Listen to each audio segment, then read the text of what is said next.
ಆತ್ಮೀಯ ವಿದ್ಯಾರ್ಥಿ ಮಿತ್ರರೇ, ತಮಗೆಲ್ಲರಿಗೂ study time with Vivek YouTube ಚಾನಲ್ಗೆ ಆತ್ಮೀಯವಾದಂಥ ಸ್ವಾಗತ.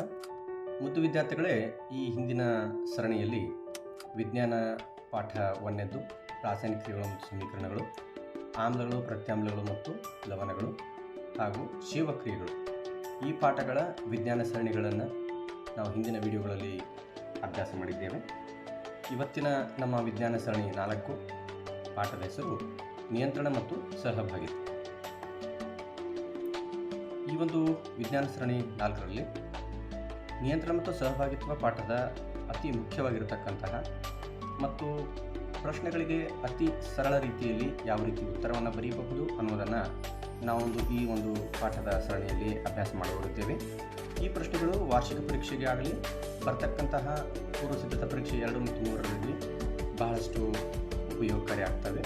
ಆದ್ದರಿಂದ ಮಕ್ಕಳು ವಿಡಿಯೋನ ಸಂಪೂರ್ಣವಾಗಿ ಆರಂಭದಿಂದ ಕೊನೆಯವರೆಗೆ ನೋಡಿ ಅಂತ ಹೇಳ್ತಾ, ಯಾರು ನಮ್ಮ ಚಾನಲನ್ನು ಇನ್ನೂವರೆಗೆ ಸಬ್ಸ್ಕ್ರೈಬ್ ಮಾಡ್ಕೊಂಡಿಲ್ಲ ಸಬ್ಸ್ಕ್ರೈಬ್ ಮಾಡ್ಕೊಳ್ಳಿ ಅಂತ ಹೇಳ್ತಾ ವಿಡಿಯೋನ ಆರಂಭ ಮಾಡ್ತಾ ಇದ್ದೀನಿ.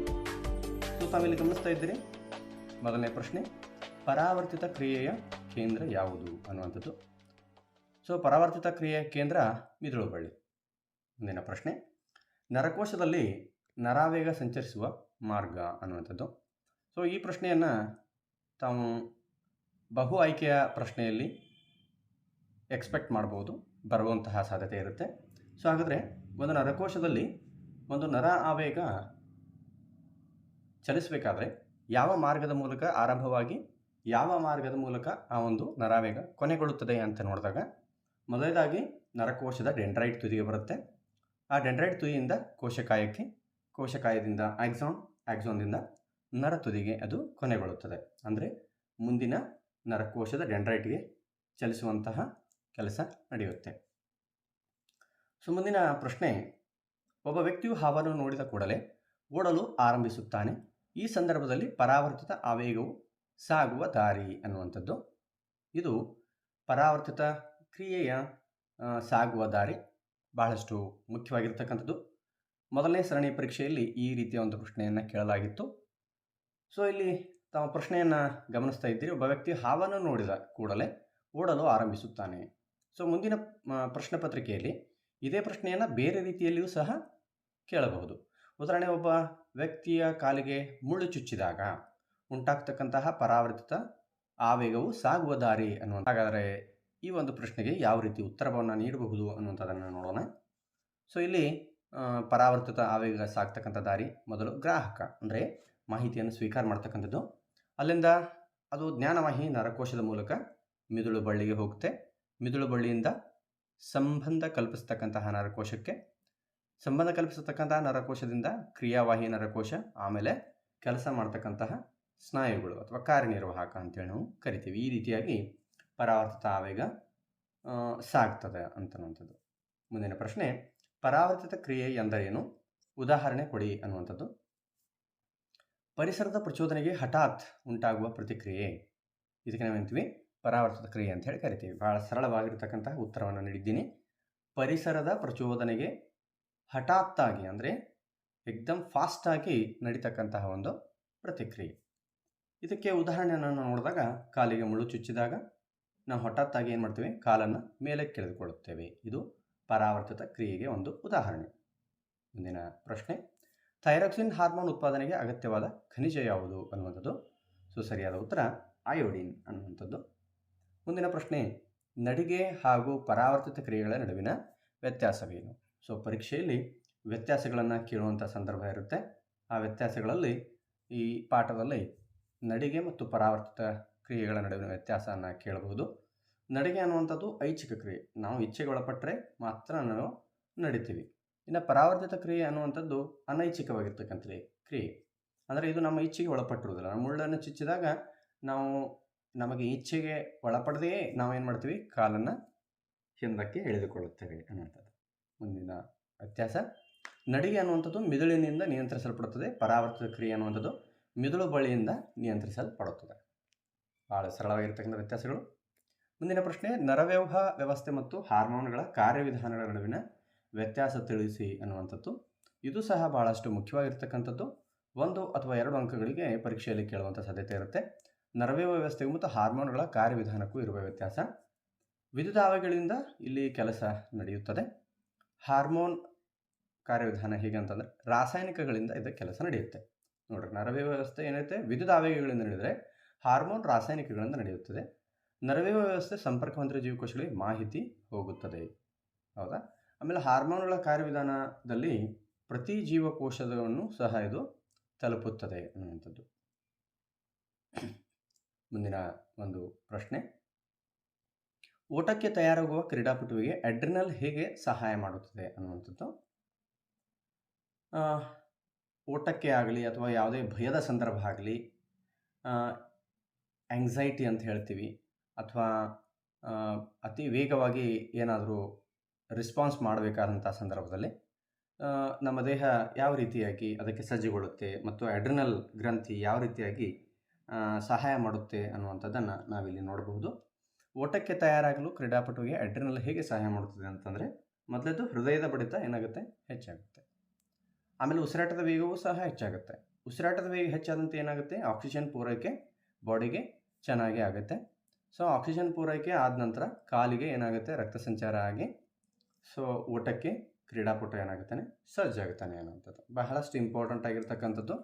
ಪರೀಕ್ಷೆಯಲ್ಲಿ ಇದು ಕೇಳುವಂಥ ಸಾಧ್ಯತೆ ಇರುತ್ತೆ 1 ಮಾರ್ಕಿಗೆ. ಆದ್ದರಿಂದ ಇದನ್ನು ಚೆನ್ನಾಗಿ ನೋಡಿಕೊಳ್ಳಿ. ಮುಂದಿನ ಪ್ರಶ್ನೆ, ಮುಟ್ಟಿದರೆ ಮುನಿ ಸಸ್ಯವನ್ನು ಮುಟ್ಟಿದ ನಂತರ ಅದರ ಎಲೆಗಳು ಮುದುಡಲು ಕಾರಣವೇನು ಅನ್ನುವಂಥದ್ದು.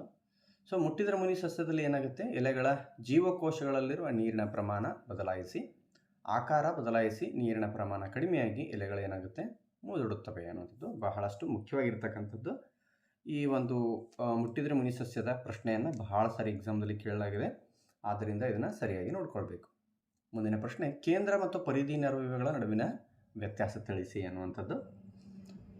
ಇದು ಸಹ ಬಹಳಷ್ಟು ಮುಖ್ಯವಾಗಿರತಕ್ಕಂತಹ ವ್ಯತ್ಯಾಸ, ಕೇಂದ್ರ ನರವ್ಯೂಹ ಮತ್ತು ಪರಿಧಿ ನರವ್ಯೂಹ. ಕೇಂದ್ರ ನರವ್ಯೂಹ ವ್ಯವಸ್ಥೆ ಮಿದುಳು ಮತ್ತು ಮಿದುಳು ಬಳ್ಳಿಯನ್ನು ಹೊಂದಿದೆ. ಪರಿಧಿ ನರವ್ಯೂಹ ವ್ಯವಸ್ಥೆ ಮಿದುಳು ಮತ್ತು ಮಿದುಳು ಬಳ್ಳಿಯ ನರಗಳನ್ನು ಒಳಗೊಂಡಿದೆ. 12 ಜೊತೆ ಮಿದುಳಿನ ನರಗಳು, 31 ಜೊತೆ ಮಿದುಳು ಬಳ್ಳಿಯ ನರಗಳಿರುತ್ತವೆ. ಇನ್ನು ಕೇಂದ್ರ ನರವ್ಯೂಹ ವ್ಯವಸ್ಥೆ ದೇಹದ ಎಲ್ಲ ಭಾಗಗಳಿಂದ ಮಾಹಿತಿಯನ್ನು ಸ್ವೀಕರಿಸಿ ಸಂಯೋಜಿಸುತ್ತದೆ. ಪರಿಧಿ ನರವ್ಯೂಹ ಕೇಂದ್ರ ನರವ್ಯೂಹ ಮತ್ತು ದೇಹದ ಭಾಗಗಳ ನಡುವೆ ಸಂಪರ್ಕವನ್ನು ಸಾಧಿಸುತ್ತದೆ ಅನ್ನುವಂಥದ್ದು. ಮುಂದಿನ ಪ್ರಶ್ನೆ, ವ್ಯತ್ಯಾಸ, ಅಂತಃಸ್ರಾವಕ ಗ್ರಂಥಿ ಮತ್ತು ನರವ್ಯೂಹಗಳ ನಡುವಿನ ವ್ಯತ್ಯಾಸ ತಿಳಿಸಿ. ಅಂತಃಸ್ರಾವಕ ಗ್ರಂಥಿಗೆ ಮತ್ತು ನರವ್ಯೂಹ ವ್ಯವಸ್ಥೆ. ಅಂತಃಸ್ರಾವಕ ಗ್ರಂಥಿ ಅಥವಾ ನಿರ್ನಾಳ ಗ್ರಂಥಿ ಅಂತಲೂ ಕರಿತೀವಿ ನಾವು. ಸೊ ಇಲ್ಲಿ ತಾವು ಗಮನಿಸಬಹುದು, ಅಂತಃಸ್ರಾವಕ ಗ್ರಂಥಿಗಳು ರಾಸಾಯನಿಕಗಳ ಮೂಲಕ ಮಾಹಿತಿಯನ್ನು ಸಾಗಿಸುತ್ತವೆ. ನರವ್ಯೂಹ ವ್ಯವಸ್ಥೆ ಏನಿರುತ್ತೆ, ನರಾವಿಗಳ ಮೂಲಕ ಮಾಹಿತಿಯನ್ನು ಸಾಗಿಸುತ್ತವೆ. ಅಂತಃಸ್ರಾವಕ ಗ್ರಂಥಿಗಳು ಸಂದೇಶ ನಿಧಾನವಾಗಿ ಸಾಗುತ್ತದೆ. ನರವ್ಯೂಹ ಅತಿ ವೇಗವಾಗಿ ಮಾಹಿತಿಯನ್ನು ಸಾಗಿಸುತ್ತವೆ. ಮುಂದಿನ ಪ್ರಶ್ನೆ, ಬೆಳಕಿನ ಕಡೆಗೆ ಕಾಂಡದ ಚಲನೆಯು ಮುಟ್ಟಿದರೆ ಮುನಿ ಸಸ್ಯವನ್ನು ಮುಟ್ಟಿದಾಗ ಉಂಟಾಗುವ ಚಲನೆಗಿಂತ ಹೇಗೆ ಭಿನ್ನವಾಗಿದೆ ಅನ್ನುವಂಥದ್ದು. ಅಂದರೆ ಇಲ್ಲಿ ಮುಟ್ಟಿದರೆ ಮುನಿ ಸಸ್ಯ ಮತ್ತು ಬೆಳಕಿನ ಕಡೆಗೆ ಕಾಂಡದ ಚಲನೆ ಇವುಗಳ ನಡುವಿನ ವ್ಯತ್ಯಾಸದಂತೆ ಇರತಕ್ಕಂಥ ಒಂದು ಪ್ರಶ್ನೆ. ಬಹಳ ಸಾರಿ ಇದನ್ನ ಪರೀಕ್ಷೆಯಲ್ಲಿ ಕೇಳಲಾಗಿದೆ. ವೆರಿ ಇಂಪಾರ್ಟೆಂಟ್ ಆಗಿರ್ತಕ್ಕಂಥ ಪ್ರಶ್ನೆ ಇದು. ಸೊ ಒಂದು 2 ಅಥವಾ 3 ಅಂಕಗಳಿಗೆ ಬರುವಂತಹ ಸಾಧ್ಯತೆ ಇರುತ್ತೆ. ಮಕ್ಕಳು ಇದನ್ನು ತಪ್ಪದೇ ತಯಾರಿ ಮಾಡಬೇಕು. ಸೊ ಉತ್ತರವನ್ನು ನೋಡೋಣ. ಮುಟ್ಟಿದರೆ ಮುನಿ ಸಸ್ಯವನ್ನು ಮುಟ್ಟಿದಾಗ ಉಂಟಾಗತಕ್ಕಂತಹ ಚಲನೆ ಇದೊಂದು ಸ್ಪರ್ಶಾನುವರ್ತನೆ, ಅಂದರೆ ಸ್ಪರ್ಶದಿಂದ ಆಗ್ತಕ್ಕಂಥ ಒಂದು ಅನುವರ್ತನ ಚಲನೆ. ಆಮೇಲೆ ಜೀವಕೋಶಗಳಲ್ಲಿ ನೀರಿನ ಪ್ರಮಾಣ ಏನಾಗುತ್ತೆ, ಮುಟ್ಟಿದರೆ ಮುನಿ ಸಸ್ಯದ ಸ್ಪರ್ಶಿಸಿದಾಗ, ಎಲೆಯನ್ನು ಸ್ಪರ್ಶಿಸಿದಾಗ ಜೀವಕೋಶದಲ್ಲಿ ನೀರಿನ ಪ್ರಮಾಣ ಏನಾಗುತ್ತೆ, ಬದಲಾಗುತ್ತೆ. ಇದು ಬೆಳವಣಿಗೆಯನ್ನು ಒಳಗೊಂಡಿಲ್ಲ. ಇದು ಬೆಳವಣಿಗೆಯಿಂದ ಆಗ್ತಕ್ಕಂಥ ಚಲನೆ ಅಲ್ಲ. ಇದೊಂದು ಸ್ವತಂತ್ರ ಚಲನೆ.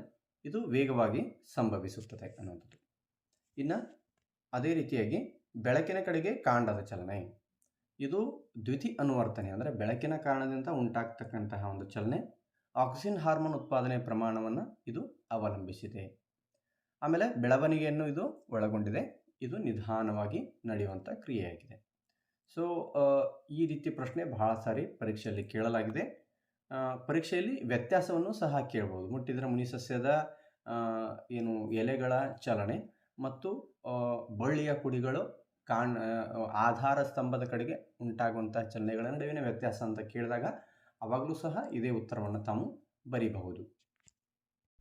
ಮುಂದಿನ ಪ್ರಶ್ನೆ, ಸಸ್ಯ ಮತ್ತು ಪ್ರಾಣಿ ಹಾರ್ಮೋನ್ಗಳು ಮತ್ತು ಅವುಗಳ ಕಾರ್ಯಗಳನ್ನು ತಿಳಿಸಿ ಅಂತಕ್ಕಂಥದ್ದು ವೆರಿ ಇಂಪಾರ್ಟೆಂಟ್ ಆಗಿರ್ತಕ್ಕಂಥದ್ದು. ಪರೀಕ್ಷೆಯಲ್ಲಿ ಇವು ಬಹಳ ಸಾರಿ ಪ್ರಶ್ನೆಯನ್ನು ಕೇಳಲಾಗಿದೆ. ಸೊ ಇದರ ಬಗ್ಗೆ ಬಹಳಷ್ಟು ತಯಾರಿ ಇರಬೇಕಾಗಿರತಕ್ಕಂಥದ್ದು ಅವಶ್ಯ.